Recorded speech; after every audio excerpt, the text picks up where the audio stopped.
The letter trembled in her hand as if it carried the weight of chains. Its paper was creased from being folded and unfolded a dozen times, its edges worn by the touch of hope and doubt alike.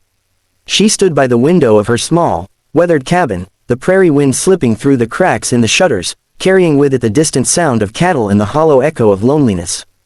That letter promised escape, promised a new life far away from this dry, dust-bitten land.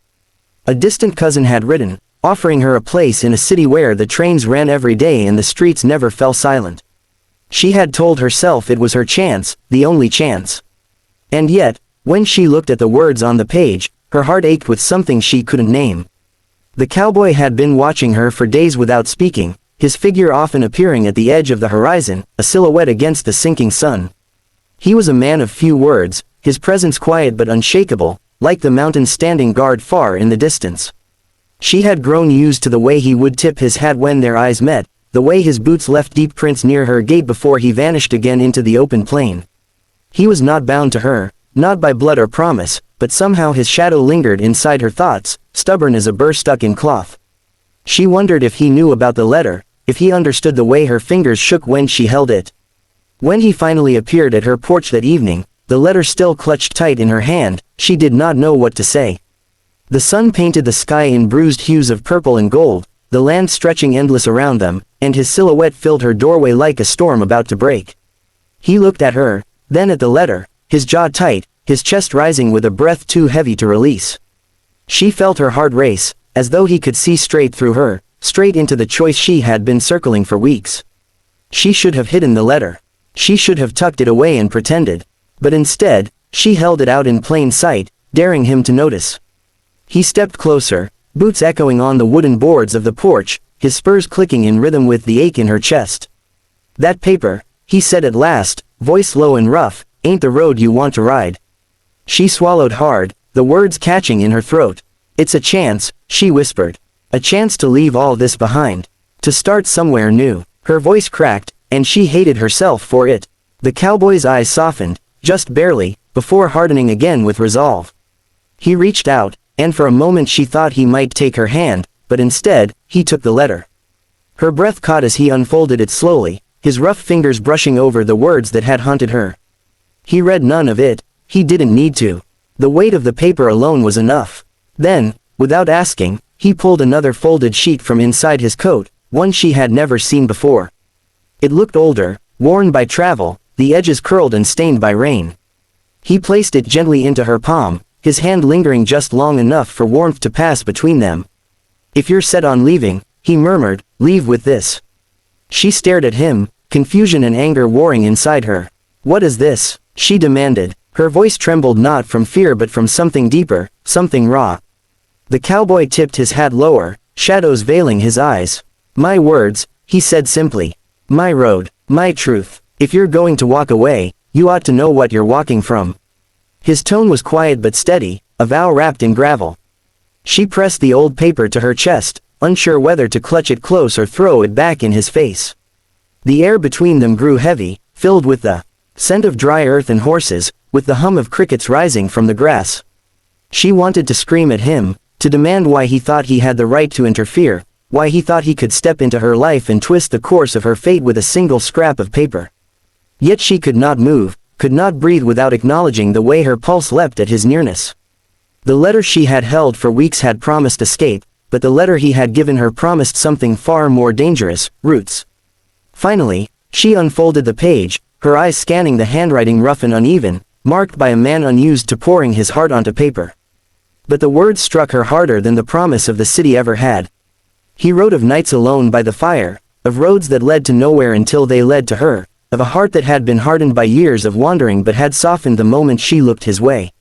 He did not ask her to stay, not in so many words. He simply laid bare that she was the only place he had ever found worth standing still. Her hand shook as she lowered the letter, eyes burning with unshed tears. The cowboy watched her quietly, saying nothing, the weight of his silence more powerful than any speech. She realized then that he had not replaced her letter to take away her choice. He had replaced it to give her a new one, the chance not to escape, but to belong. And the truth of it terrified her more than any journey to the city ever could. As the wind rattled the porch boards and the sky deepened to night, she clutched his letter against her chest. Her voice was barely a whisper when she finally spoke, but he heard every word. "If I stay, it's because of this." He tipped his hat back, meeting her gaze full on for the first time, and in his eyes she saw no demand, no chain, only a raw, unspoken promise. The kind that bound two people tighter than any distance ever could. The cabin grew darker as the sun dipped below the horizon, shadows creeping across the floor like restless spirits. She sat at the wooden table, both letters spread before her, the crisp white one promising escape to a city she had never seen, and the worn, weather-stained one promising something she had never dared to hope for. Her fingers hovered over each in turn, the paper whispering with the smallest touch. She told herself she was weighing her choices, but in truth, the choice weighed on her. One path was known in its uncertainty, the other unknown in its promise. And between them stood a man whose silence carried more weight than her cousin's ink ever could. The cowboy leaned against the doorframe, arms crossed, hat tilted low. He said nothing, and his silence filled the cabin more than words ever would. The crackle of the fire in the stove seemed louder in the stillness, each pop a reminder of the thin line between warmth and emptiness. She wanted him to speak again, to argue, to demand, but he didn't. Instead, he let her wrestle with the storm in her chest. It was almost cruel, the way he gave her space when all she wanted was for him to close the distance.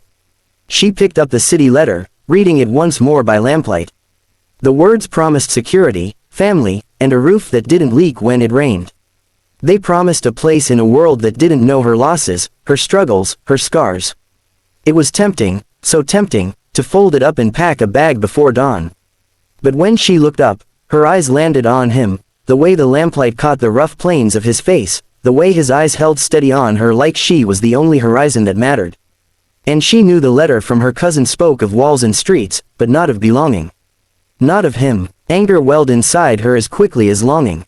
"You had no right," she snapped suddenly, her voice sharp in the stillness. The cowboy didn't flinch, didn't move. "No right to come here and put this in my hand. No right to make this harder." Her voice cracked, and she hated it, hated how vulnerable it sounded. But he only pushed away from the doorframe and stepped closer, slow and measured, like approaching a wild horse that might bolt at the wrong move. "I didn't come to take your choice," he said quietly, his voice rough as gravel. "I came to give you mine." His words struck her harder than a blow. She wanted to shout, to argue that he had tangled her fate with his own without asking. But when his gaze locked with hers, steady and unflinching, she realized he wasn't binding her, he was laying himself bare. She had thought him unshakable, a drifter immune to ties, but here he was, giving her the only thing he had never given another, himself. Her knees felt weak, and she sank into the chair, the letters trembling before her. The city's promise looked smaller now, pale compared to the raw weight of the cowboy's words. And yet fear gnawed at her chest. What if she stayed and he left, as cowboys always did? What if she rooted herself to him only to watch him ride away one morning, spurs jingling, never to return? The letter from the city might not hold love, but at least it held certainty. His letter held only risk. And yet, it was a risk she wanted. She pressed both letters flat against the table, her hands shaking. "If I choose wrong," she whispered, "I lose everything." He knelt before her, so close she could feel the warmth rolling off him, the scent of leather, smoke, and dust. His hand hovered near hers but didn't touch, his restraint speaking louder than any embrace. "If you choose me," he said, voice steady as a vow, "you don't lose. You gamble, and I'll stake every mile I've ever ridden to prove you won't regret it." Her eyes burned, tears blurring the ink on both pages. For so long she had lived with loss, with emptiness echoing through her chest, that the thought of holding on to something scared her more than letting go. But his words, his presence, they filled that hollowness like rain filling a dry riverbed. She realized then that leaving for the city would not save her, it would only move her emptiness to a different place. Staying with him might break her, but it might also save her. At last, she took the city letter and set it aside. The cowboy's jaw tightened, though he did not move, as if afraid any reaction might change her mind. Then, slowly, she folded his worn letter, pressing it to her chest. "If I stay," she whispered, "it's not because you gave me no choice. It's because you gave me one that mattered." His breath shuddered out of him, his shoulders easing in a way she had never seen before. For the first time, the drifter looked like a man who had finally found his home. The night deepened around them, the prairie wind carrying its low, endless song. She set the lamp lower, the glow softening the hard edges of the room. When he finally reached for her hand, she didn't pull away. The paper of his letter pressed between their palms, binding them tighter than any promise spoken aloud. And for the first time in a long, weary life, she felt like she belonged, not to a place, not to a city, but to the man who had traded silence for truth.